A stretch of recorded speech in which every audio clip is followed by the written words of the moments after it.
at Stanford University. All right, well, welcome to Stanford CS193P, Developing Applications for iOS, winter of 2017. This is lecture 15, I think. Yeah, 14, something like that.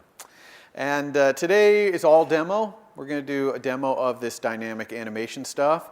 And I'm going to cover push behaviors and collision behaviors and dynamic item behaviors, collision delegates, gravity behaviors, etc. I'm not going to get back to the slides, so let me talk about what's coming up now, which is we have no section this week. And then next week, I actually posted what I'm going to be talking about next week, but it's application life cycle, alerts, action sheets, segues, might even get core motion to fit in there. I'll try and cover as much of the general infrastructure stuff that might help you with your assignment.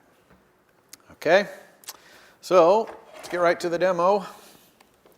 And this, now we're demoing Dynamic Animator here, and generally dynamic animation is mostly used to animate things that are happening in your UI normally. And I use that example of when you swipe up from the bottom on your iPhone and it brings that little UI view comes up and it kind of bounces a little bit and then sits steady. That is really what dynamic animation kind of is used for the most. You wouldn't probably use it to build a video game, even though that's the demo I'm going to do today. There are other things like Sprite Kit and things like that that you might use for that. But I like doing the video game because it's kind of fun, and it also is an opportunity for me to quickly and densely show you lots of different kinds of behaviors and how they work. So we're going to build a space game, asteroid game. We're just going to have a field of asteroids flying by, and we're going to have a ship in the middle. And our ship is going to have some shields. And every time an asteroid hits the shields will turn on and get depleted. And eventually, our ship will probably be destroyed from too many asteroid hits. And we're going to be able to do all those behaviors that I mentioned before. So let's get started here. I'm going to create a new app. I'm going to call this app Asteroids. And we're going to make it work on both iPad and all the iPhones. That's no problem for this one. We'll put it in the same place we always put everything. Now, I want to focus all my demonstration time here on the dynamic animation stuff. So this is one of those demos where I actually do have some code and some stuff I'm going to drag in. I'll show it to you briefly, but it's mostly just drawing things, drawing the ship, drawing an asteroid. And all the animation stuff we're going to do, 100% of it is going to be in code that I do in the demo here. So let's start by moving some of these things out of the way as we usually do. Put these things in supporting files just to clean up what we're looking at here. I'll even put main storyboard up here. Now, I've left XC assets out of supporting files this time because I actually am going to have some assets, some image assets, specifically my asteroids and my ship. So let's drag those in. So I'm just going to go over here to this little directory I have of stuff. And you can see that I've got some kind of random pictures of asteroids here. And I'm just going to take these asteroids and add them to my images down here.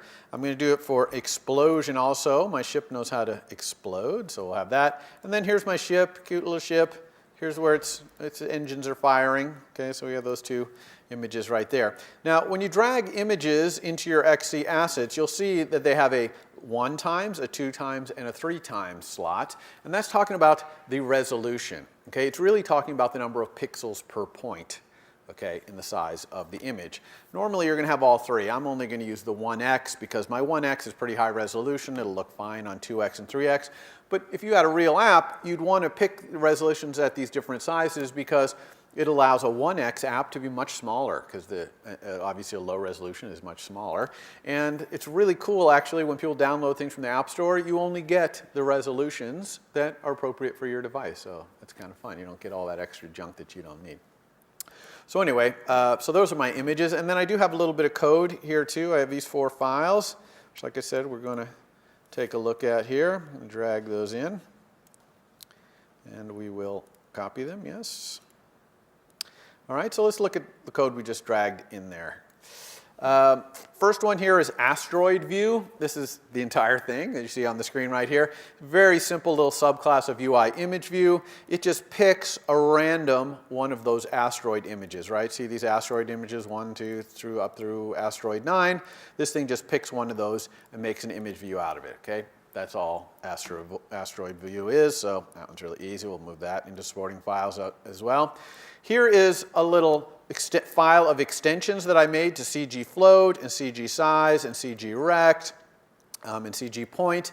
And these are just little convenience functions, like here's the area of a CG size, right? Just width time height. Or here's a CG float. It generates a random number in a certain range of floats, which is kind of cool. A random float, okay, and returns it. Here's CG rect. I have random point, which generates a random point inside the rectangle anywhere. Because obviously I'm going to put my asteroids at random place in the rect. It's nice to have a little var here, random point for rect. So you can go look at these later. As I'm writing the code, I'll try and reference, oh, this is one of my little CG rect extensions that I did. And I do this because I think my code reads a lot nicer when I, kind of condense this math into these nice little extensions. But all of these make perfect sense as extensions of each of their classes. None of them are spaceship or asteroid specific extensions to core graphics. So I'll move that to supporting files as well. Then next we have the spaceship view. Okay, the spaceship view just draws that little spaceship I showed you. It knows how to draw it with the little flame coming out the back if the engines are firing. This is the entire public API of it right here. This is the only API we'll be using. So that's just a Boolean that turns on that little fire coming out the back or not. That's all it does. Direction is the direction the ship is pointing, and that's 0 to 2 pi. So it's in radians. We've hopefully learned by now the 0 to 2 pi circle where 0 is out to the right and we go around. Shield level, so this ship has a little round shield around it, and the shield level goes from 0 to 100. When 100, it's a full shield, and it doesn't even show the shield. But as soon as the shield gets damaged, it kind of shows the shield partially damaged. Until you get to shield level 0, the ship explodes, okay? This shield is active. It's purely a drawing thing. When the shield is active, it kind of glows a little bit. And so we're going to have our ship, just to make our UI simple, it's going to automatically turn its shields on when an asteroid impacts it. Okay? So we're kind of an auto shield deployment. So we're going to turn this on so we can see it, the asteroids causing the shields to turn on. And then finally, there's this little shield boundary guy. That just gives us a UI Bezier path that describes the shield. It's just going to be a simple arc around because it's a circle. Just gives us that back. Notice that it can give it to us in any views coordinate space, and that's because we're going to find that when we do animation, we're going to specify a reference view for all of our animation, and when we have these things like boundaries, we have to always specify them in that reference view's coordinate system. So if we're going to get the boundary of the ship shields as a UI Bezier path, it has to be in the right coordinate system. So that's why it has this in view argument right there, but it just returns a UI Bezier path. Okay, so that's the spaceship view. Not going to do anything else with that. And then here is the last one, the asteroid field view. This is the entire thing right here. It only has one method in it, which is add some asteroids. Okay, and all this code in here is doing is just putting a random sized asteroid at a random point inside its bounds. So it's really super simple right here. It does have this little thing of exclusion zone where it won't put an asteroid there, and you'll see why we want that. We don't want to put an asteroid on top of our ship when we start. Now this one I'm not going to put in supporting files because we are going to actually add a small amount of code to this guy because we want our asteroid behaviors, how our asteroids behave using dynamic animation, to apply to all of our asteroids. And so we're going to end up adding a var here so we can set the asteroid behavior in this asteroid field view, as you might imagine. Okay, so I'm going to rename my generic view controller here to be asteroids view controller. Just a good review of how we do that, by the way. We have to do kind of 4 things. I renamed the comment, the actual name of the class. I'm going to rename the file. I'm going to be typing the word asteroid a lot today. And I'm going to go to the storyboard, of course, and select this thing and make sure that its identity over here is not generic view controller, it's asteroids view controller. Okay, everybody remembers that? How to change things? Pretty easy to do. And then, don't need any of this code for now. I'm also, obviously, as you imagine, when you do a game, you have a lot of constants. Okay, constants for ship acceleration and the size of things, whatever. So I have a bunch of constants, which I'm going to type in here. And I'm going to go over these constants as I use them. But like I say, burn, acceleration, initial asteroid count, these kind of things, they're pretty obvious what most of these constants are. Okay, so now we're all set up to write our app and focus on our UI dynamic animation that we need to do. the first thing I'm going to do is put the asteroid field view in my self.view. Okay, so basically put it on screen. And I'm going to do that in code instead of doing it in the storyboard, but it's pretty straightforward. So I'm going to have a private var, which is going to be my asteroid field, and it's going to be of type asteroid field view. Okay, that's this thing right here that I showed you that we know how to add asteroids to right there. And I'm going to make this an implicitly unwrapped optional because once I initialize that field, it's always going to be set for the entire lifetime of this MVC. So it's okay to make it implicitly wrapped optional. I just have to be a little bit careful, just like with an outlet, not to access this, or at least to check that it's nil, before I initialize it. And when am I going to initialize it? I'm actually going to initialize it in viewDidAppear. Okay, so in viewDidAppear, I'm going to initialize this. And why am I doing it there? Well, I really don't need to do it before then, right? Until my view appears, I don't really need to initialize its asteroid field and all that stuff. Also, it's nice, in viewDidAppear, all your bounds are set, right? Your geometry is all set up, so you can count on that. But I'm not going to rely on that because I'm also going to have my asteroid field thing work when I rotate. So I'm also going to have to kind of adjust my asteroid field in my viewDidLayout subviews, right? Because that tells me that my bounds have changed. So I'm going to do both. So all I'm going to do here in viewDidAppear is I'm going to call something called initialize if needed, because it might not be needed. Remember that viewDidAppear gets called multiple times because you could appear and then go away and then come back and go away. And so I only want to initialize the first time, so I'm going to initialize if needed. And so I'll have this private func for that, initialize if needed. And the if needed part is just if the asteroid field is nil, then I need to initialize the asteroid field. Okay, so everybody cool with where we stand right now? So what do we need to do to create this asteroid field? It's just a UI view, so I'm going to create it. I'm going to say asteroid field. Let's make some more space here. Let's get a little wide here. It's an asteroid field view. Asteroid field view. Okay, view. Oh, capital A. All right. And a view, how do we create a view? Well, we're just going to use the normal frame initializer there. And what is the rectangle of my field, my view here? I'm actually going to start by having my entire asteroid field fit inside my view's bounds so you can see the whole thing. But when I really get going with my game, I'm going to make the asteroid field quite large so that my ship has a lot of space to fly around in. And then I'm going to use a little bit of trick, gaming design trick, to make it so that it seems infinite, but of course I can't build an infinitely large view. So I'm going to build this with a rect that is centered at my self.view's bounds mid. So mid is something I added in my CG rect extensions. It just gives you the midpoint of it. And my size is going to be my view.bounds.size. Okay, now I'm going to start it out there as, you know, in the center, covering my whole view, again, just so you can see what's going on there. And one more parentheses. What else we need to do? Well, we need to add it as a subview. Okay, so I'm just going to add this asteroid field as a subview of my self.view. I'm in my controller here. And then let's add some asteroids. Asteroid field.add asteroids. We'll add 20 asteroids. That's a good number of asteroids. I think I might maybe even have a constants for this. Constant dot initial asteroid count. Initial asteroid count. That's better. Have a little constant there. The other thing, like I said, is when my bounds changed, I want to make sure I move my asteroid field always to the center of my new bounds. Now that's going to be a little funny now because my field's going to start out being this, you know, the bounds size that I start out with, and I'm not going to change it. But when I make my bounds really big, I'll make it so big that no matter what I rotate my device to, it'll always be showing part of the field. So I won't worry about that too much. All I'll do for now is in viewDidLayout subviews, I'll just make sure to always recenter myself by saying that my asteroid field's center equals my bounds mid, right? So just always put it back in the middle. Okay, everybody cool? What I've done so far? All I did is created this asteroid view. Let's run it and see what our asteroid field looks like. It's just going to be a bunch of randomly sized and positioned asteroids plopped in there.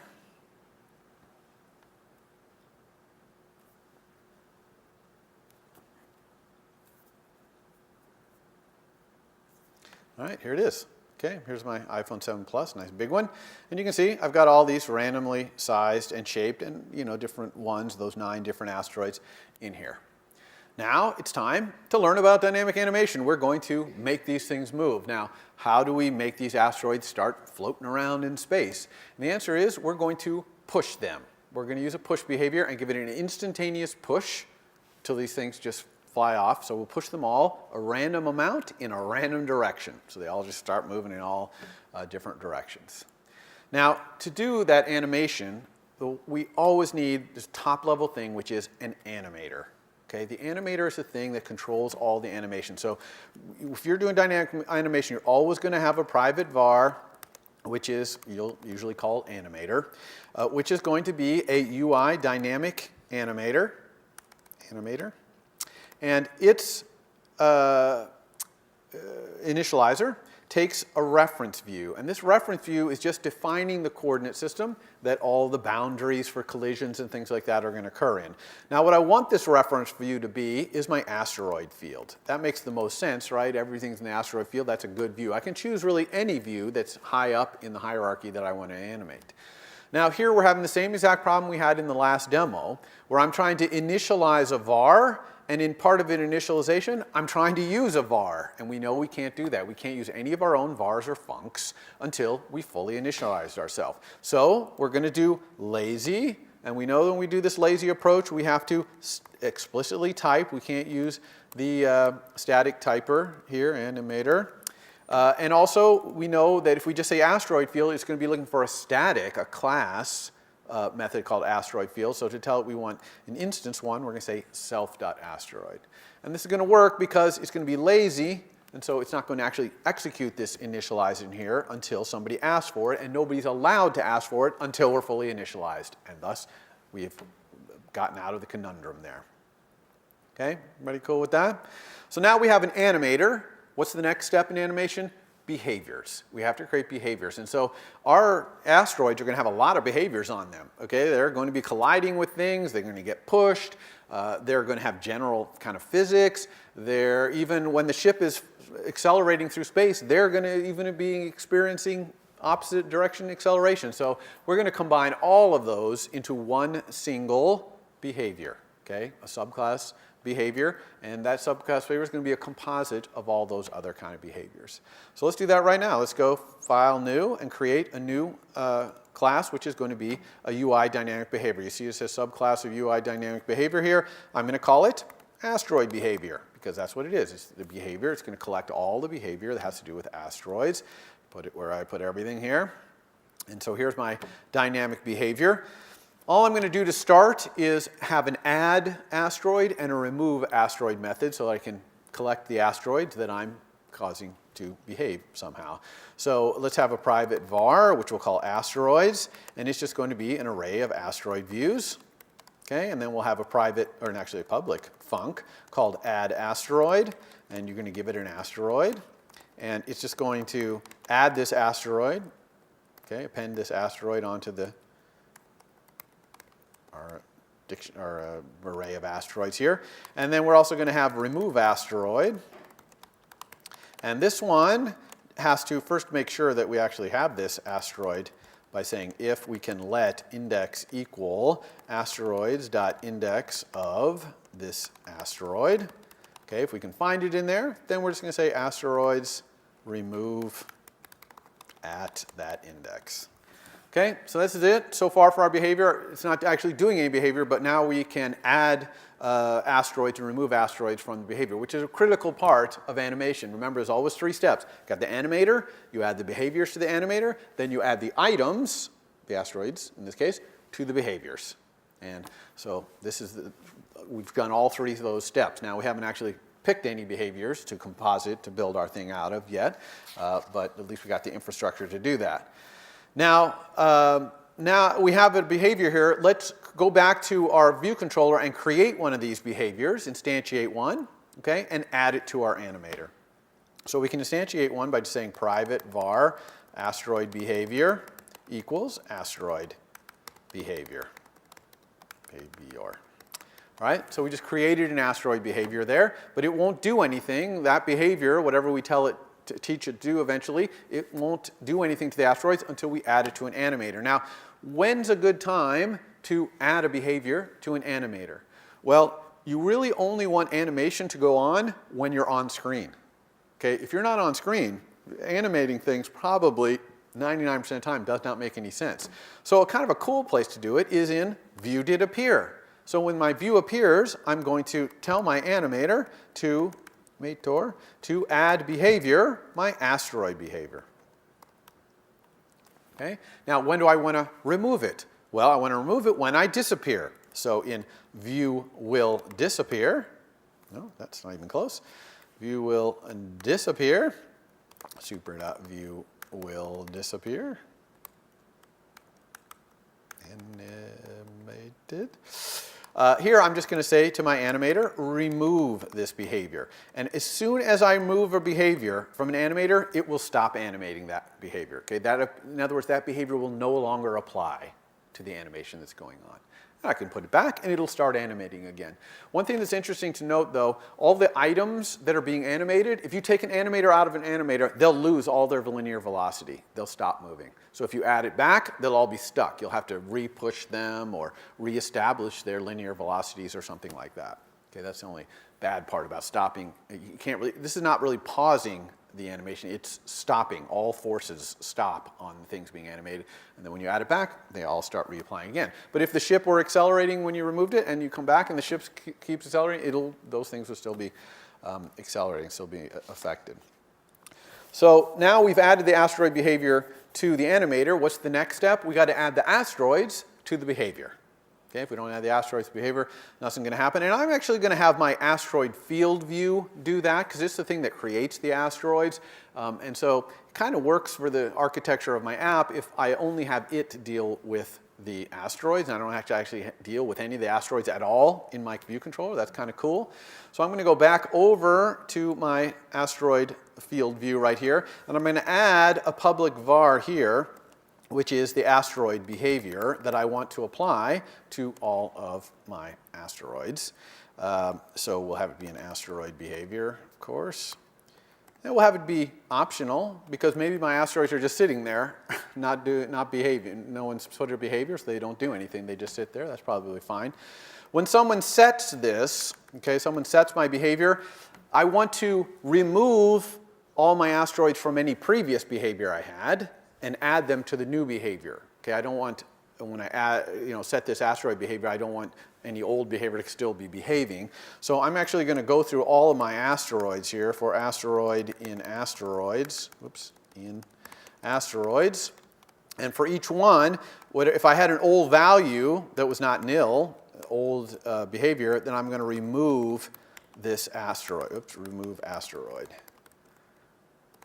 Okay, and similarly for the new value, the new asteroid behavior that I have, if that's not nil, then I will add asteroid. Okay, now what about this little var right here, asteroid? Where are all my asteroids? I don't have a var here for my asteroids. I actually waited to do this instead of just putting it in advance because I want to show you some kind of a cool way to do this. I'm going to have a private var asteroids. It's going to be an array of asteroid view. And it's going to be calculated. And the way I'm going to calculate it is I'm going to return all my subviews, okay, because all my subviews are all these asteroids. But maybe one day I'll add some other kind of subview besides an asteroid. I don't know, a space station or something. And so I only want my subviews that are asteroid views. So I'm going to say subviews.flatMap. Okay, now flatMap takes a closure.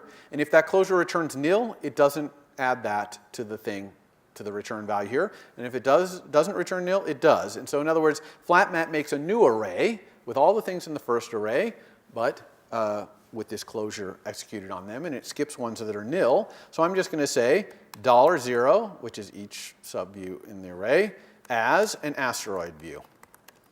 Okay, and this will return nil, of course, if I have a subview that's not an asteroid view, but all the other ones will do that, and that makes this return value turn into an array of asteroid views. Okay, so I just thought I'd show you a flat map there. It's kind of fun. All right, so now we have this asteroid behavior thing. The other thing we probably want to do is when we add a new asteroid, if we have our asteroid behavior set, let's go ahead and add this asteroid to there. So in asteroid behavior, I'm going to add asteroid, this asteroid. So you can set the asteroid before or after you add the asteroids. It'll work either way with this. So now we need to set, see this var right here? We need to set that from our controller so that our asteroid field view right here knows what behavior to use.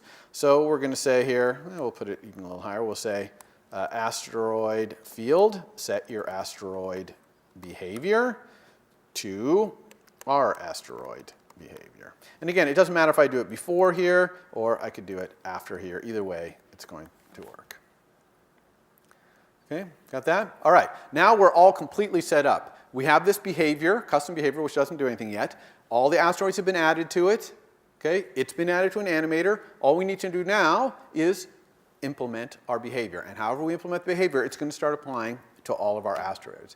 So I said the first thing we want to do is push them all. So let's go add a pushing behavior to our asteroid behavior. So here's our asteroid behavior right here. Let's add a push behavior. And I'm going to do this push behavior by creating a func called push all asteroids. Okay? And I'm going to have an argument to this push all asteroids, which tells how much you want me to push them. It's always going to push them in a random direction, but you can say by how much. And so I'll call it by magnitude.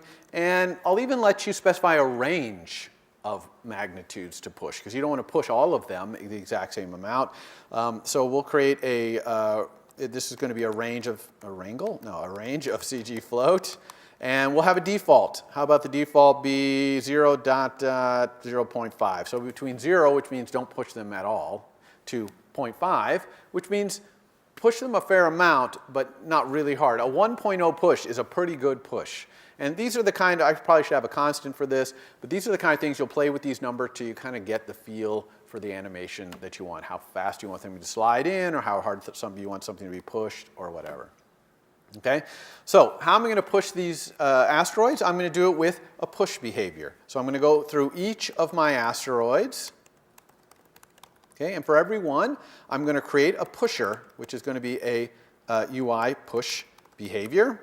And the UI push behaviors creator here is this one, items. So a push can actually push multiple items at once, but I don't want that here because I want to push all 20 asteroids or all my asteroids in different directions, so I don't want to push them all in the same direction. So here I'm just going to have the array have one thing in it, the asteroid that I'm doing right now in my for loop. And the mode can be continuous, which means I just keep on pushing it forever. So that's basically velocity. Push behavior that's continuous is velocity. Or it can be instantaneous, which is one push. And that's what I want here. I just want to kind of get them started, but I'm not going to keep pushing my asteroids around. I'm just going to push them around, and hopefully they're in outer space. They'll just keep on moving, right? Well, we'll see if that happens, but hopefully it will. And so the pusher's magnitude here is how hard you're pushing it. And so I'm going to make the magnitude be a random number inside this range up here. That's why I have the CG float random in range. Okay, so that's what I'm going to do. And then the angle I'm going to pick is also going to be a random number, CG float.random. And that's going to be in a range of 0 to 2 pi. Okay, so they can push in any angle all the way around the arc of radians, right? So now I've set up my pusher. I just need to get it to push. And how do I get it to push? Well, to get it to push, I have to add it to a dynamic animator. Okay? As soon as I add any behavior to a dynamic animator, it starts. So here I just need to add it. And how do I do that? Well, here I'm creating a subclass of UI dynamic animator. And so the way we add behaviors is we say add child behavior. Okay? And that adds this pusher, this one-time instantaneous push, to our behavior, the asteroid behavior. And of course, the asteroid behavior has been added to a dynamic animator, and that causes the push to be animated as well. So basically, all the animation gets propagated down through our asteroid behavior to all our children, all our child behaviors. And we're going to have quite a few, 4 or 5 child behaviors here. All right? So let's go ahead and see if this did anything. Oh, wait. One thing we've got to do first is call this. We never actually call push all asteroids, so let's do that.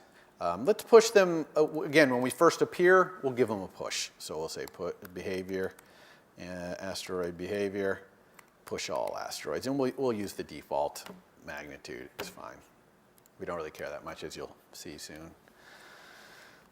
But it's kind of nice to give our asteroids some kind of initial motion in space. And you can see there, we pushed them. Now, something bad happened, though. They got pushed out into oblivion. We lost them all. And they're still going, but I think there's one over there and one way over there. We can't see them, obviously, anywhere in our view because we pushed them all out of our view. So that's a major problem we need to fix, is having these things go all out of the view. So we'll fix that. The second thing, I don't know if you noticed it, but they actually started to slow down pretty quick. Okay? They started out really fast, but then, they rapidly slowed down. Okay? And in space, that shouldn't happen. Now, the normal physics of a dynamic animator are kind of like a tabletop by default, which if you push something, there's some friction there, right? And so things would slow down. And this is not a tabletop, this is outer space. So the two things we need to fix is one, keep our things from flying everywhere, and two, make it more like outer space, no friction, things like that. Okay, and we're going to fix each of those things with a different sub-behavior of our asteroid behavior. The first one of them flying all over, for now, I'm going to put a little boundary around my entire view, my reference view here, so that the asteroids hit that boundary and bounce back. So they're all kept in here. Now that's not going to work for my game, as you'll see, because yes, you're flying through space. The asteroids don't bounce back out of some invisible wall and come at you. New ones are always coming, and we'll talk about how we're going to do that trick in a minute. But first, I just want you to see how collision behavior works. So I'm going to add a boundary, which is all the way around this reference view. Okay? So how are we going to do that? So let's go back to our behavior. Okay? To do a collision boundary like that, we're just going to create a private var, which is going to be, I'll call it my collider, and it's going to be a UI collision behavior. Now, anytime we add a new behavior, we need to do this add child behavior thing. And a good place to do that, actually, is in init. So I'm going to override init here, call my super init, and then I'm going to add this child behavior, the collider. And that, again, means that as soon as I get added to an animator, the collider gets added to an animator, so it will animate as well. The other thing we need to do is add all of our asteroids to this behavior. Just because we add a child behavior, it doesn't mean it applies to all of our items. We might not want that. We might not want the collision. In fact, later we're going to find we don't want our collider actually to apply to the asteroids, for example, we want our collisions to happen with the ship. Okay, that's how we're going to do it. So how do we do this? We do this by going down here where we add a new asteroid. Every time we add a new asteroid, we're going to say collider, add item, asteroid. And same thing down here when we remove, we're going to say collider, remove item, asteroid. Okay? So don't forget those two steps. In fact, let me move this code up here next to the init so you can see. They kind of go together. These three things right here. Adding a child behavior and then adding the item. We're going to do that over and over for all of our sub behaviors that we're going to create. Okay, now, we have this collider, but we have to configure the collider to say, what do we collide against? And remember, I want the outer bounds. I want the asteroids to collide with the outer bounds. For fun, I'm also going to make the asteroids collide with each other, okay, to start here. So let's see what that looks like. I'm going to do this same trick here, private lazy var. And I'm actually going to initialize this collider using a closure. So it's a collision behavior. And it's going to equal a closure that I'm going to execute. Okay? And inside this closure, I'm going to do this.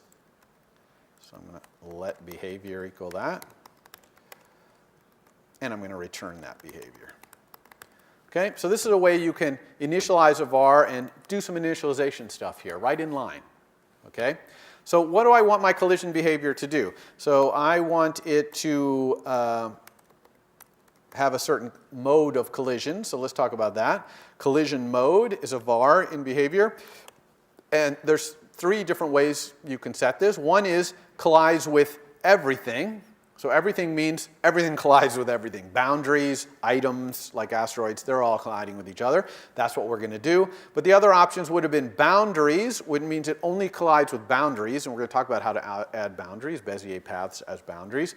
Or you can have only the items colliding with each other, like just the asteroids collide with each other, but they don't collide with any boundaries.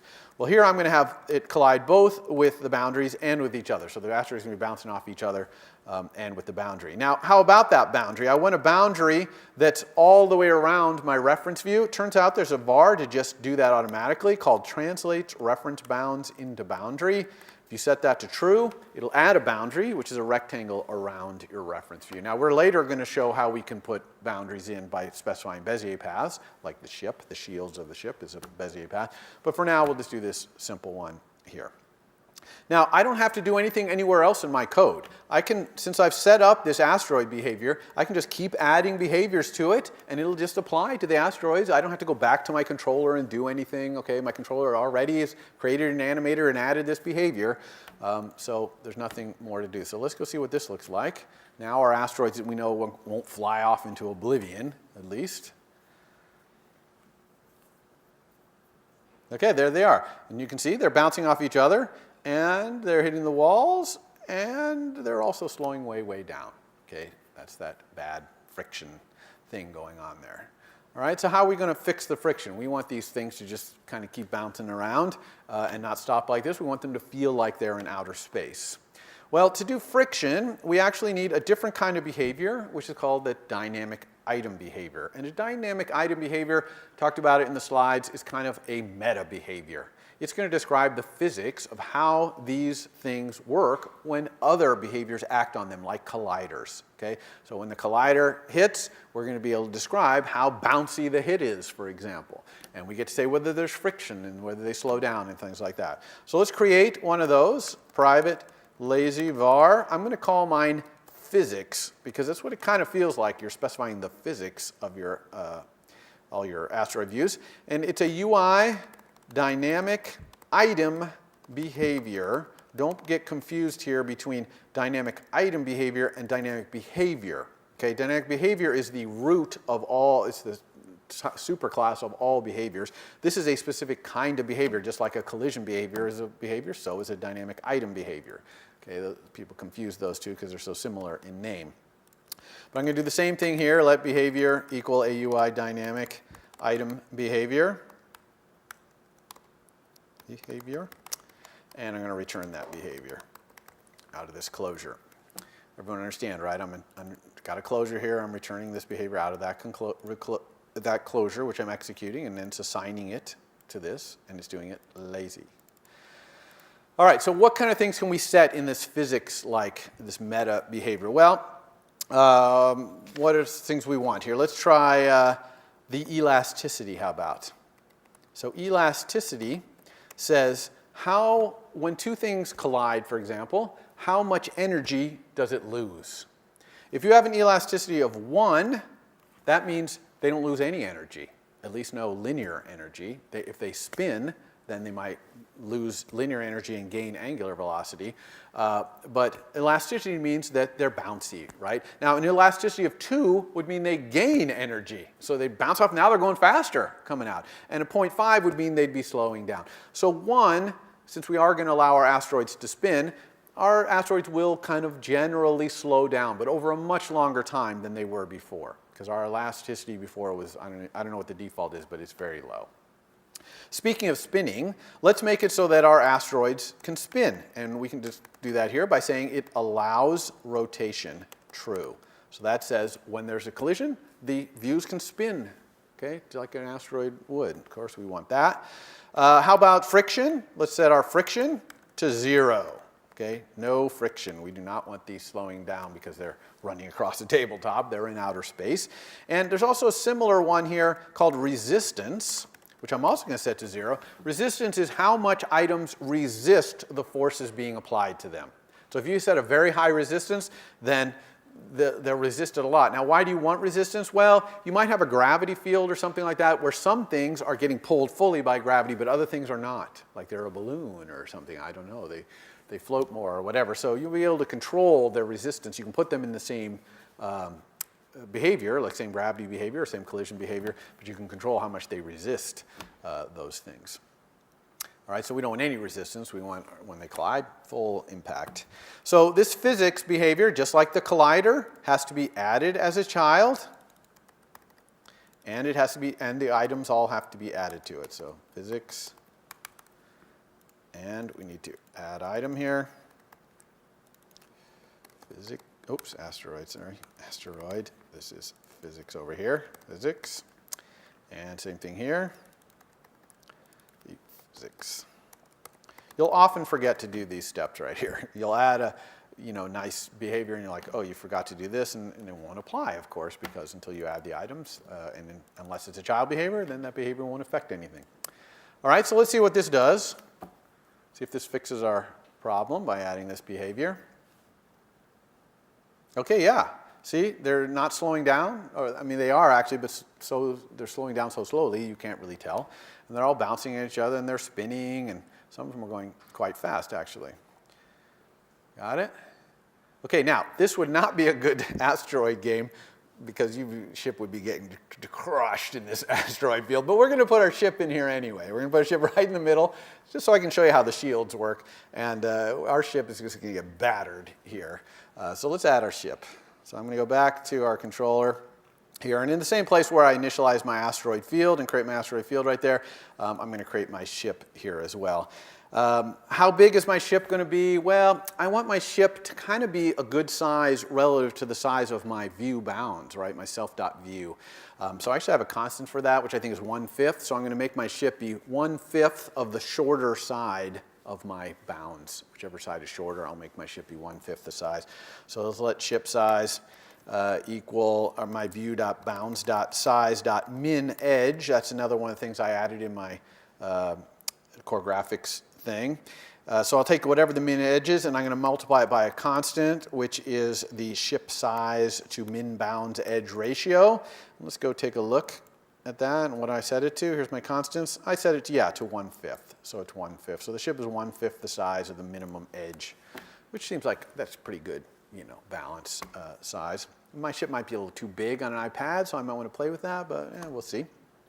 So now I've got the ship size. Now I just need to create the ship, and it's just a view. So let's go up here and create a var for it, just like we have our asteroid field. Let's do var ship. We'll call it a spaceship view, and we'll also make that be implicitly unwrapped optional because we're going to initialize it right here at the start. And so we'll say our ship equals spaceship view, and frame, and we'll do a CG rect here. And let's have our ship be centered on the asteroid field. So we're going to put it in the asteroid field's center. And of course, we know the size is the ship size. And actually, I want it to be a square, so I'm going to use a different CG rect thing that I have, which is square centered at, I think I called it.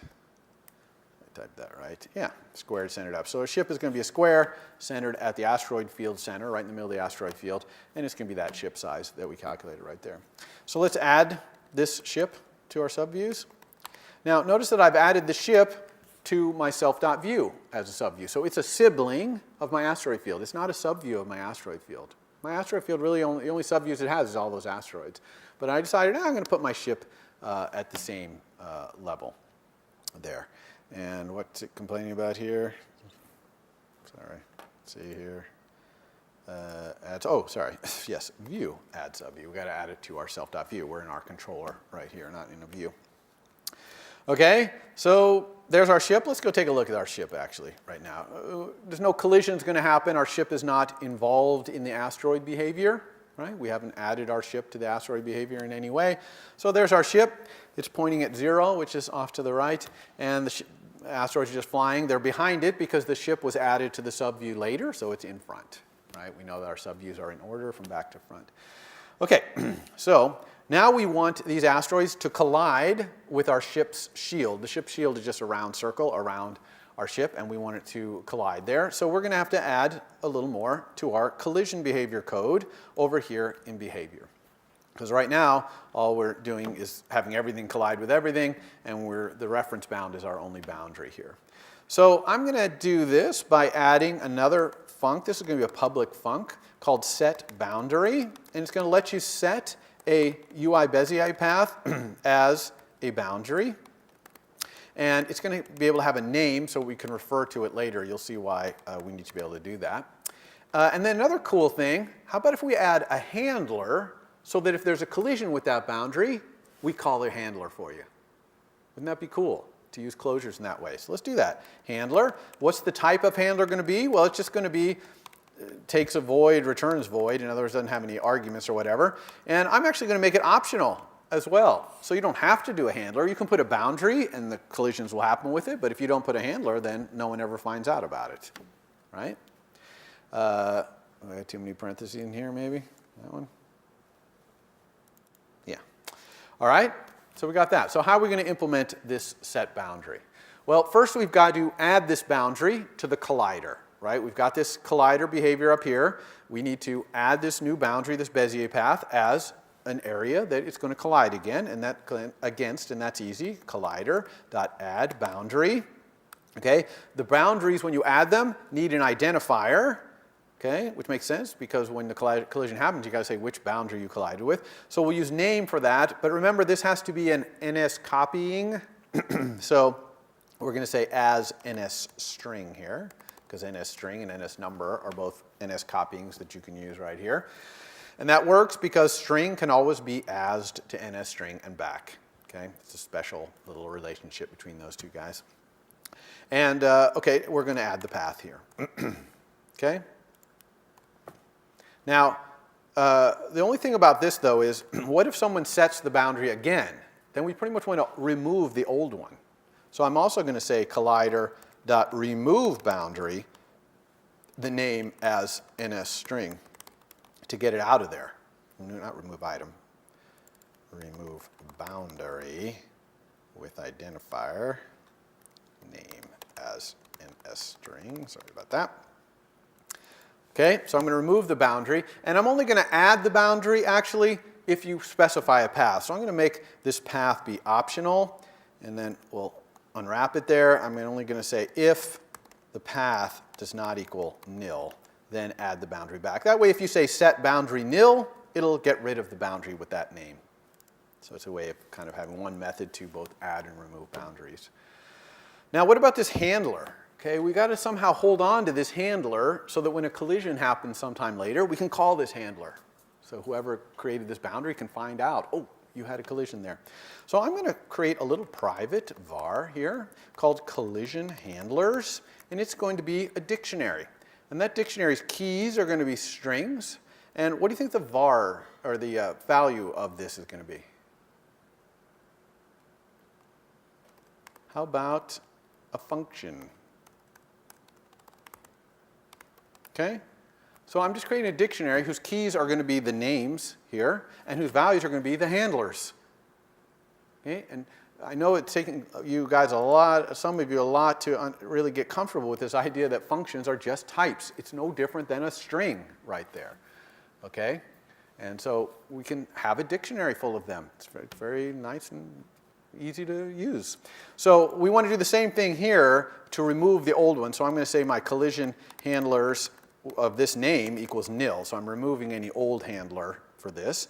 And when I add it in here, if there's a new path, I'm going to just say collision handlers subname equals the handler. Okay, so now I'm keeping track of those handlers for each of these named boundaries, right? These boundaries have names, and I'm keeping track of the handler. So how do I call this handler when a collision occurs? Well, we need to find out about collisions. So here's how we find out about collisions. We do it with a delegate. It's the delegate of our collision behavior.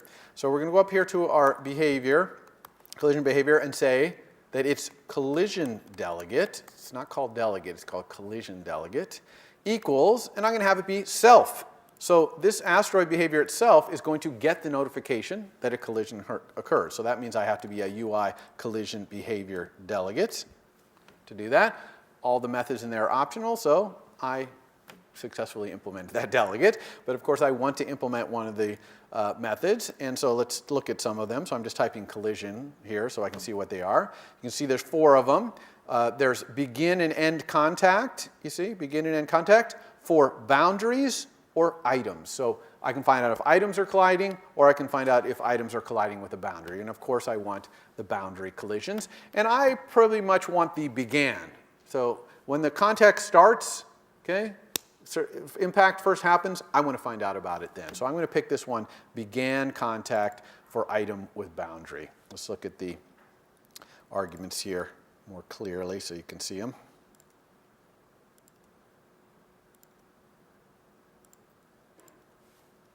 All right, so this is the collision delegate method that gets set when a item, an asteroid view, impacts a boundary, like the ship's boundary or even the reference bound's boundary.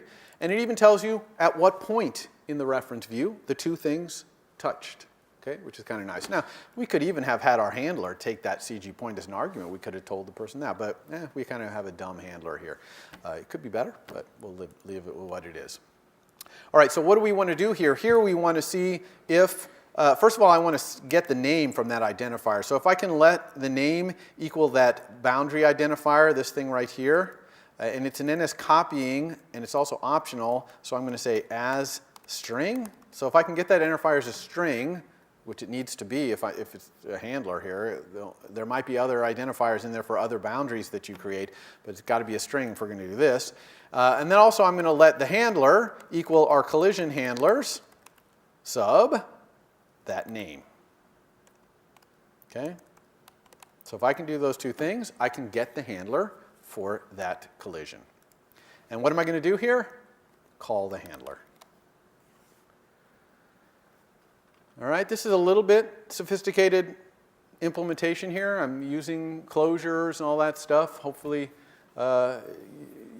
you're understanding it. If you're not, make sure you follow up with Piazza or with the TAs and office hours or whatever. But this is the kind of thing, this is the kind of coding you want to be able to do in Swift, okay, using closures to cause things like this to happen. So this is the public method right here that we are going to use in our controller. We need to set a boundary, which is the ship's shields. And in the handler, we're going to do whatever we do when an asteroid hits our ship. So let's go do that. Let's go back to our controller here. Now, where do we want to set that boundary? Now, this is kind of interesting. You would think we might want to set it right here in initialize if needed. But it turns out we can't do that, or at least not only there. And why is that? That's because this boundary, we're setting it in the behavior, it has to be in the reference view coordinate system. And that boundary is going to change position when we rotate our device. Okay? You know that when you rotate your device, your bounds change, and the center is in a different place. Okay? The coordinates of it are different. So that's why we need to reposition our ship every time our bounds changes. So we'll do it in initialize if needed, but we're also going to have to do it in viewDid layout subviews. Okay? So let's create a private func to do that. We'll call it reposition ship. Okay? This is every time the ship changes position. And we can only do this if we have an asteroid field because we put the ship in the middle of the asteroid field. So if we have no asteroid field, we have no idea where to put it. So if the asteroid field does not equal nil, then we can reposition the ship. And we know that the ship itself, its center, is the asteroid field's center. We don't even need that. It's implicitly unwrapped, right? So the asteroid field center, right? So that's positioning the ship. But now we need to add this boundary around the ship. So we're going to tell our asteroid behavior to set a boundary. Now the boundary is the boundary of the shield, and I told you ship has this nice method called shield boundary. Okay? And shield boundary even takes the coordinate system you want. So we want this to be in our reference view, which is the asteroid field. So that's going to give us back a Bezier path that describes the shield in the asteroid field's coordinate system. We can call this wherever we want. I have a constant for it. I'm going to call it ship boundary name. Oops, not ship size 2 there. No, ship boundary name. So that's the ship boundary name. And we'll use the trailing closure syntax here. Let's put this on here. So let's go back here. You all know about that. And it has no argument, so we don't really need that. Although I do want to do weak self here, okay? Because this is probably not going to be a problem where somehow this animator gets all rogue and starts animating with my controller being gone. But probably I don't need weak self here. Almost certainly I don't. I could almost certainly do unowned self here. But I'm going to go ahead and do it anyway, just for fun. And so we have weak self here. This is setting the boundary. This is our handler that happens when it collides. So what are we going to do when an asteroid hits us? Well, I'm going to have auto shield activation. So I'm going to say ship.shield is active equals true. If we have a collision, bam, I'm going to do it. However, I'm only going to activate that shield for 1 second. Okay? So if you have an asteroid hit you, yeah, I'll put your shield up, but I'm going back down. And if another one hits you, it's going to come back up again. So how am I going to make the shield go back to be inactive in 1 second? Well, I'm going to use a timer. Okay, scheduled. And I have a constant for it. It's called my shield duration. And it does not repeat. And it does this block, which is just going to turn that thing back off. We'll use trailing closure syntax for this one too. And so we're just going to ship.shield is active equals false. Okay, so here I'm just turning the shield on and back off. Now, of course, ship right here is not defined. It needs to be self.ship. So I'm going to say if I can let ship equal self.ship, because self is weak right there, then I'll do this. Now, if I didn't charge any fee for activating your ship's shields, then the shields would just constantly become on, and this would not be much of a game. Okay, so I'm going to charge you some power of your shield to do it. So I'm going to say ship.shield level minus equals, and I have a constant for that too, which is shield activation cost. Okay, so I'm going to deplete your shields every time I turn it on. Everybody got this code? This is super simple. Obviously, if we had a real game, we'd probably have shield regeneration, and maybe the user would have to turn their shield on when they realize they're about to crash into or whatever, but I'm just trying to make this pretty simple and straightforward here. Okay, the other thing I'm going to do is I'm going to have auto resurrection. So if your ship gets destroyed, I'm going to bring you right back. Okay, again, it's better for our purposes here. So I'm just going to say when this shield gets turned back off, if the ship's shield level has dropped down to 0, in other words, it's been destroyed, then I'm going to set the ship's shield level back to 100. Okay, full shields, boom, it comes back to life. Now, this repositioned ship obviously needs to happen here in view did layout subviews. And I'm also going to position this ship right after I create my ship up here, so that the boundary gets created right at the beginning when we're first initialized. Now, one thing about adding this ship is, well, we'll see if it happens. If it doesn't happen, I'll come back and do it. But there's a little bit of a problem of adding this ship with this shield. This you might see. Hopefully, cross your fingers, we'll see the problem here. No, we didn't see it, but oh, so our ship got destroyed really quick here. Why did our ship get destroyed so fast? It shouldn't get destroyed so fast. Hold on a second here. Oh, okay. If our shield is up from a previous hit, we won't let ourselves be damaged again. So here I'm going to say, if the ship's shield is not active, okay, if the shield is not currently active, then I'll do all this stuff. But if the shield is currently active, then I'll just ignore the hit, okay? So when we turn that shield on for a second, we get a second's worth of survival in our ship. Okay, so now we see how when the shield comes on, it kind of is thicker, it's bolder, and then it goes thinner. And you can see it going smaller and smaller, and then the ship explodes, right? And then we auto-resurrect, okay? So again, this would not be a very good game because we got all these asteroids kind of banging in. Now, one other thing that I was hoping would happen, but it didn't, so I'll just have to explain what could happen, is when we put our ship here, what happens if there's an asteroid inside the shield? Okay? It's going to be stuck there forever, bouncing around in there with the ship. So for the purposes of my game, I'm not going to allow an asteroid to be created where my ship is. And that's why this add asteroid up here, add asteroids count, it has another argument, which is exclusion zone. Okay, the exclusion zone is just an area where don't put an asteroid here because my ship is going to be here basically. And so what am I going to put there? I'm going to put the ship.convert the ship's bounds to the asteroid field. I think that's right. Yes. Okay, so sorry, I'm using this convert to method, the same one we used before in a previous demo. I'm just converting the ship's bounds, its rectangle, from its coordinate system to the asteroid field's coordinate system. So that'll keep us from getting an asteroid created in the middle. All right, so let's make our game a little bit better, because right now the asteroids are just killing us. They're constantly banging our shield.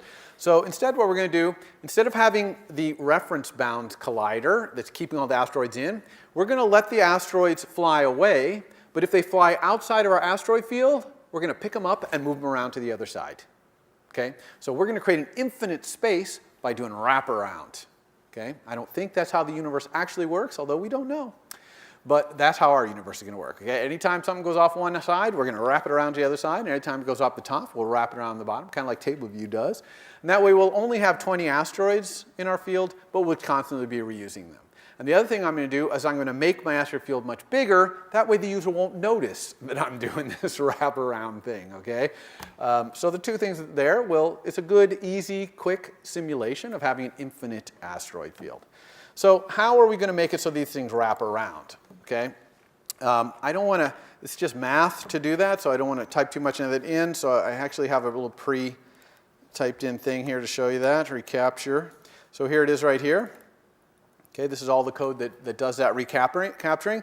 The basis of it is a timer. So every half a second or so, I'm just going to look and find all of the asteroids that are outside and move them around to the other side. Okay, very, very simple. So I have this timer, and look, you can see the code right here. It's just looking for ones that are outside. It's using mod, basically, modulo, to move them back to the other side, either horizontally or vertically. And notice here, very importantly, though, when I move them, I tell the animator that I moved them. Because if I don't, let's say I have an asteroid that flies off the field right here, and I move it back. The next time the animator ticks, it's going to move it back over here.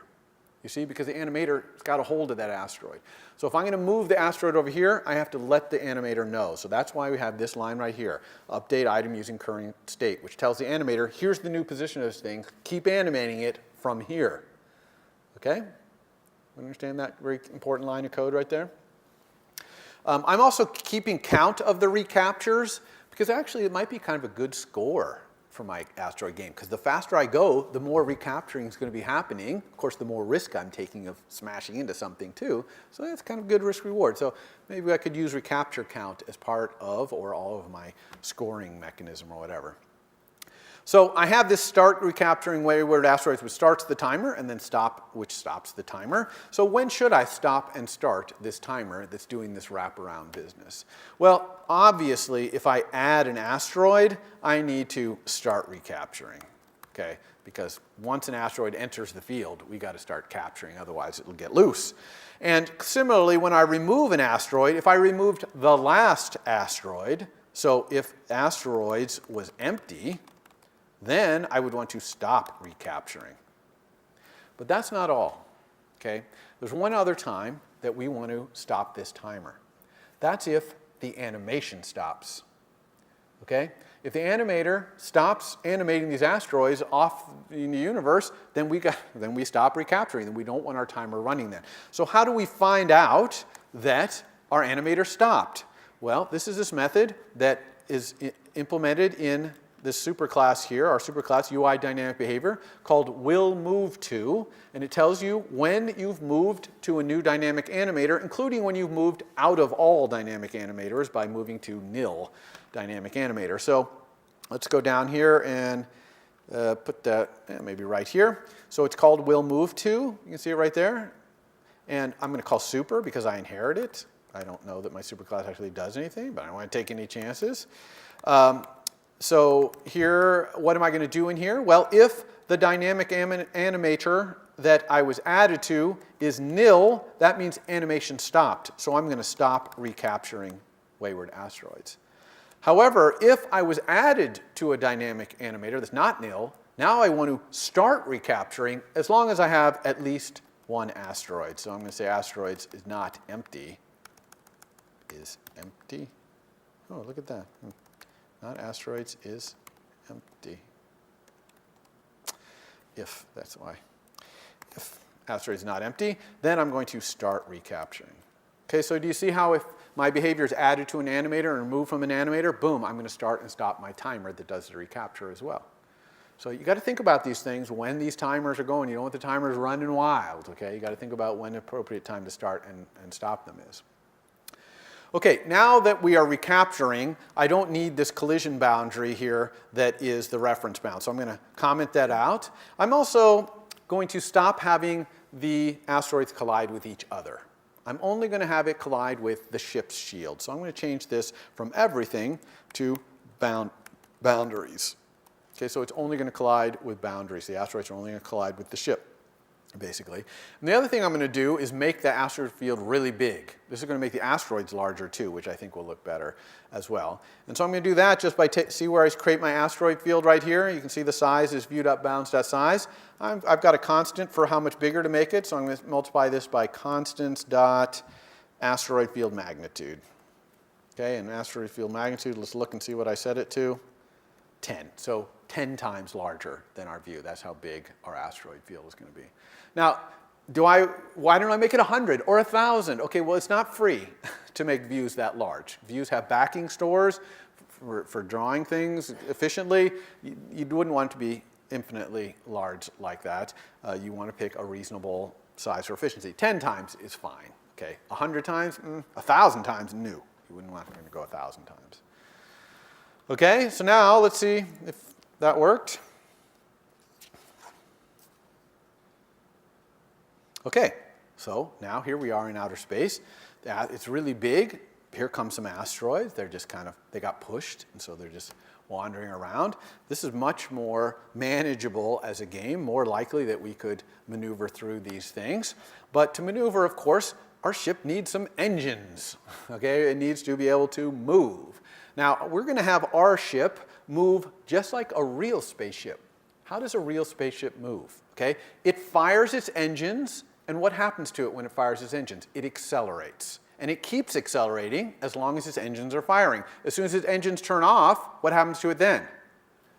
No longer accelerates, but it keeps its velocity because it's in outer space. Okay, so there's nothing to stop it, so it just keeps going. But it doesn't decelerate, nor does it keep accelerating. It goes no acceleration, but its velocity stays the same. So we're going to do the exact same thing here. So how do we do acceleration like that in behaviors? We use a gravity behavior, because gravity is acceleration due to gravity, due to the Earth's pull, right? Pulling things down. They're accelerating at 9.8 meters per second squared. And we can have the same kind of behavior here. And our gravity behavior is great because we can have it point in any direction. So which direction are we going to have our gravity behavior point? Yes, the opposite direction of the ship. Okay, and that's going to cause all the asteroids to move as if the ship were going here, because we don't actually want our ship to move. We want the asteroids to move. So we're just going to apply gravity in the opposite direction the ship is pointing. Simple as that, and that's going to cause acceleration.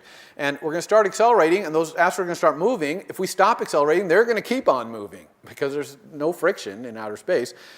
So if we want them to slow down, we're going to have to turn our ship around and fire our engines the other direction.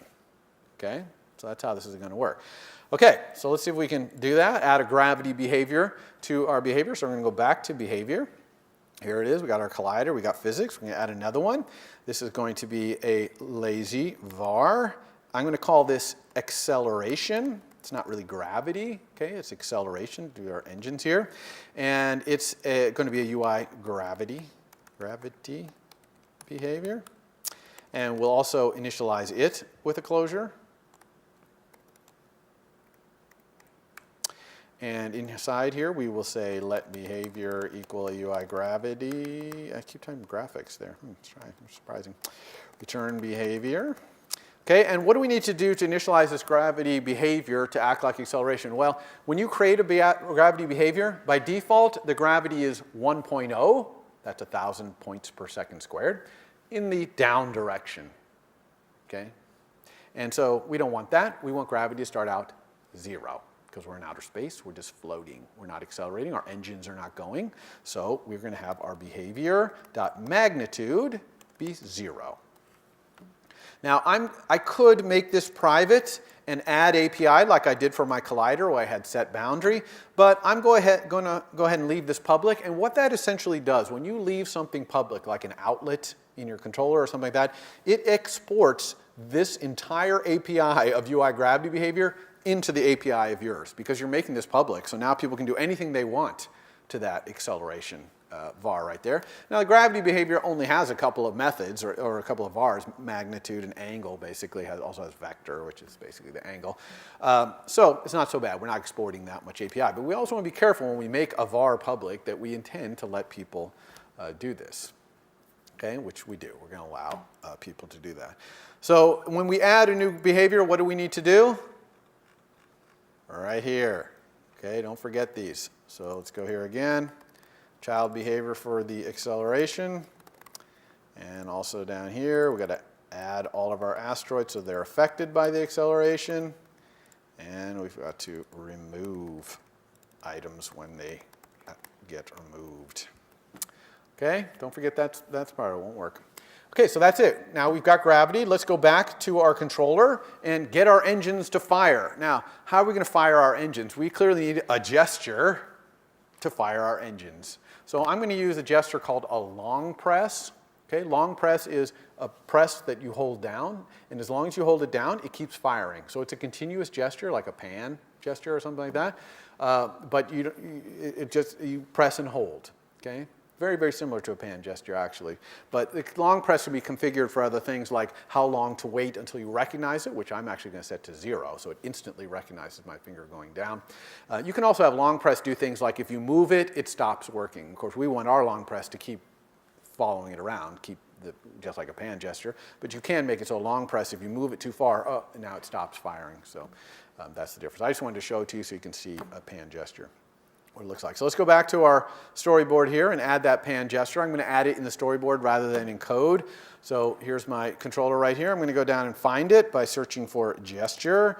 I'm going to go down these things at the bottom. There's tap, pinch, rotation, swipe. Here it is, long press. I'm going to drag it out. I'm going to apply it to my self.view. So my self.view is going to handle this gesture. Okay, my controller is going to get it. Sorry, the self.view is going to recognize this gesture, and my controller is going to handle the gesture by causing our ship to burn its engines and cause that acceleration to increase. And remember, when we drag this in here, it adds it up here. I can click on it. I can even inspect it. Here's where I can say things like the minimum duration is 0, or the tolerance of how many points you want to allow it to move before it stops firing. If a person jerks their finger away or whatever, you can do all this right here. And I'm just going to have this thing. I'm going to control drag it to cause action to happen. Let's put it right here. So we'll control drag over to here. It's going to do an action. It's going to have the long press gesture as the argument. We'll call this burn because we're going to burn our engines here. Okay. So what's going to happen here is my finger goes down. I'm going to turn the ship towards my finger and turn on the engines. And then when I let go, I'll turn off the engines. Leave the ship in whatever direction it was and turn it off, and it can start drifting. Okay, press the finger down, ship's going to quickly turn. And if I were doing a real app, I'd probably have that turn be animated, but I'm going to have a jerk down there. But you guys know how to do view animation. You could easily have that rotation be animated. And that's how it's going to work. So you press and hold, and it'll accelerate in whatever direction you want to do there. All right, so let's go back to our controller and implement this burn. So here's our burn right here. So how's the burn going to work? Well, I'm going to switch on the sender state. That's the recognizer state. And right from when it began, and also every time it changed, I'm going to turn the ship towards the finger. And believe it or not, I can do that in one line of code. Okay, what did I do wrong there? Maybe just not enough. Yeah. Okay. So how I'm going to do that, I'm going to say ship.direction. And I want to set this to where my finger is relative to the center of the ship as an angle, that 0 to 2 pi angle. So the first thing I'm going to do is I have added in my core graphics stuff a way to subtract 2 points and get a vector between the 2 points. So you just use minus to do it. So I'm going to say this is the, make sure I use the right variable names here. Yes, okay. So this is the sender's location in our self.view. Right, this is our controller, minus the ship's center. So that gives me a CG vector, a vector between those two. And vector, I added a method called angle, which turns that vector into a 0 to 2 pi angle. So you see how I can make this really cool one line of code if I have these little CG extensions. So that's something to think about when you're writing your code as well.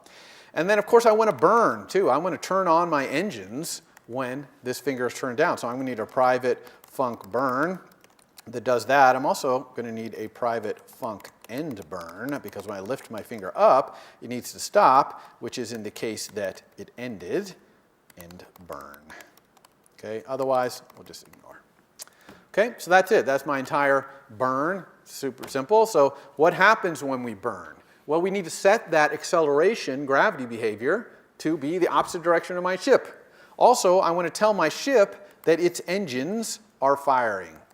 Okay, this is just a graphics thing so that it draws that little flame coming out the back. That's all that does. And so now I'm going to say that my asteroid behaviors, acceleration, angle equals my ship's direction minus what? Pi, right? 0 to 2 pi is all the way around, so pi is halfway around that circle. And then my asteroid behavior magnitude. So for the magnitude of the burn, this is something that we would need to, acceleration. This is something we need to play with to kind of get the right one. I have a constant for it so that I can kind of work on the constant, as I'm developing my app. I call it burn acceleration. I think it's, what is the burn acceleration? Okay, 0.07 points per second. That's a really light burn, but as you hold that finger down, that thing's going to start going faster and faster and faster and faster because you're constantly accelerating. Okay, it's not just that you're going fast; you're accelerating, going faster and faster the longer you hold that finger down.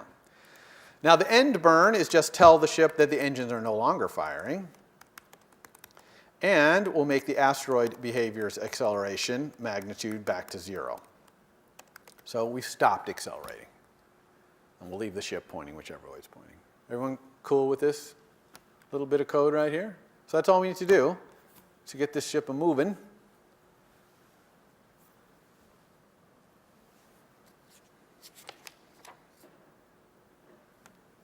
All right, so here we go. I'm going to start accelerating up towards this guy on the top. See how he's coming down from the, oh no, he hit me. Okay, I'll keep accelerating. Now you're going to see the asteroid start to really rip by me faster and faster and faster in the down direction there. See that? Now if I want to slow him down, I got to turn my ship around and slow down here. Okay? See? I'm accelerating the other direction. Oh, too late. I destroyed before I do. But I can still keep slowing down. Slow down, slow down, slow down. Okay, now I'm starting going the other direction. Okay, finally caught up with that one. Now they're going to start going the other way. It's like continuing to accelerate here. Oh, I've destroyed again. Okay? Does everyone see the way that works? Now, if you were playing the actual game, you wouldn't be doing this massive acceleration. You'd be doing little tiny move, look for the things coming, a little more, trying to go another direction, etc.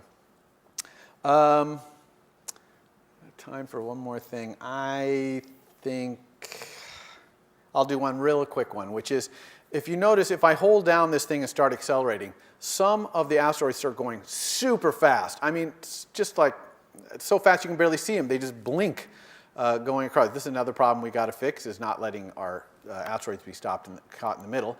But that super duper fast asteroids, we don't want that, because at some point they go so fast the user can't even see them, so they're kind of useless. They're not even on there. So what if we put a speed limit on our asteroids? How would we put a speed limit on our asteroids? Because we can infinitely accelerate our ship faster and faster and faster.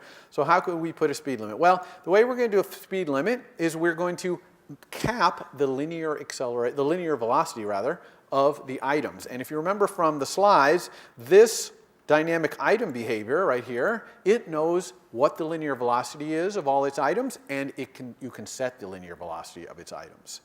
So in init here, where's our init? I'm actually going to set a speed limit here. Okay? So this little piece of code sets a speed limit on all the items. And how does this thing work? Okay? First of all, I'm going to have a var, which is the speed limit, which is a CG float, and I'm going to set it to 300 points per second. Okay? All these linear velocities are in points per second. And the way this works is it just gets the linear velocity for an item using this linear velocity for method. Then it calculates the excess velocity as a negative number, okay, by subtracting the speed limit, or subtracting the velocity from the speed limit. Caps it out at 0, so that's always a negative number. And then it just adds that negative number back in as a linear velocity. That's always, anytime an asteroid tries to go faster than the speed limit, it slows it back down by adding enough linear velocity, negative linear velocity to slow it down. And we did all this, by the way, with this action thing. Remember the action var, where we can execute a block of code every time that it acts. So the physics are acting all the time because, you know, physics is always being in effect. So now if I accelerate, no matter, even if I keep this engine down full speed, you can see these things, that's as fast as they go right there. They've kind of reached their speed limit, which does appear to be about 300 points per second. This screen, I don't know, it's maybe 1,000 points wide. It takes about 3 seconds, or a little less than that, to go across. Okay? So this action allows us to do it. Now this is executed a lot because this action's happening a lot. So we want this code to be quite efficient. I might even go so far in here as to not call add linear velocity if these two numbers are both 0. I'm not sure whether add linear velocity does anything if those are both 0, but I want this little thing to be so fast that I don't want to take any chances there. And I have to do this. I can't get the linear velocity otherwise, and I have to do this small little tiny calculation, so I'm not worried about those, but this one maybe I would make optional. Okay, so that's it. That's it for dynamic animation. Hopefully, this was kind of fun. Feel free to take it and go add some features to it if you want, but hopefully you've learned all the things we need to do there.